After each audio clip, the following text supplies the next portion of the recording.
Մարտ ամիսը կարող է շրջադարձային լինել ինչպես Հայաստանի ներքին քաղաքական օրակարգում, այնպես էլ արտաքին հարաբերությունների համատեքստում։ Տարբեր փորձագիտական շրջանակների գնահատմամբ հենց այդ ամսին իշխանությունը նախատեսում է երկու կարևոր գործընթաց՝ բացել հայ-թուրքական սահմանը եւ հանրությանը ներկայացնել նոր սահմանադրության տեքստը։ Քաղաքագետները նկատում են, որ ժամանակային համընկնումը պատահական չէ։ Խորհրդարանական ընտրություններից առաջ իշխանությունը փորձում է ձևավորել նոր քաղաքական միջավայր եւ օրակարգ, որտեղ արտաքին քաղաքական քայլերը դառնում են քաղաքական հաշվարկի մաս։ Բոլորի համար գաղտնի չէ, որ Թուրքիան եւ Ադրբեջանը ամեն ինչ անում են, որ այսօրվա իշխանությունը վերարտադրվի, եւ այսօրվա իշխանության վերարտադրման կողմնակից է նաեւ այսօրվա Եվրամիության ղեկավարությունը, որովհետեւ նրանք մի անգամ չէ, որ հայտարարել են, որ իրենք ոչ միայն աջակցում են այս իշխանությանը, մտահոգված են, որ այս իշխանությունը կարող է խնդիրներ ունենա։ Քաղաքագետները հայ-թուրքական սահմանի բացման թեման դիտարկում են որպես քաղաքական ազդակ ընտրական գործընթացների նախաշեմին։ Նրանք հիշեցնում են թուրքական պաշտոնական շրջանակներից հնչած հայտարարությունները, որոնք Հայաստանում առաջիկա ընտրությունների համատեքստում ակնհայտ քաղաքական ակնարկներ էին պարունակում։ Ընտրություններին ընդառաջ գործող իշխանությունը պետք է նվերներ ստանա Ադրբեջանից եւ Թուրքիայից,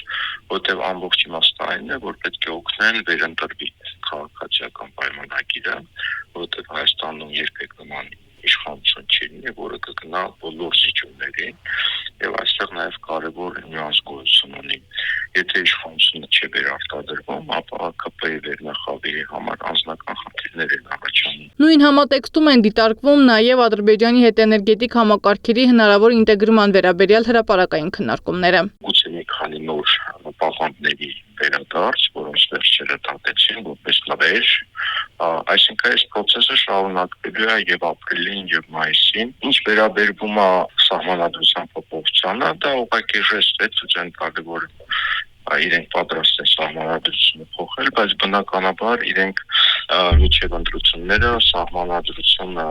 չեն կարող դնել հանրակրվի։ Երվանդ Բոզոյանի կարծիքով առաջիկա ամիսներին Հայաստանի շուրջ ընթացող գործընթացները պետք է դիտարկել ընտրական տրամաբանության մեջ։ Նրա գնահատմամբ թուրք-ադրբեջանական քաղաքական հաշվարկներում եւս կարեւոր է, թե ով կլինի իշխանության Հայաստանում ընտրությունից հետո։ Ընտրությունների համար է այս բոլոր քայլերը։ Մարդիկ պետք է հասկանան, որ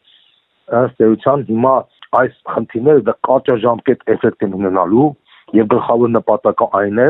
որ ամեն ինչ անեն, որ այս իշխանությունը վերարտադրվի, որովհետեւ այս իշխանության չվերարտադրման պայմաններում շատ-շատերի մոտ առաջանալու է անորոշություն։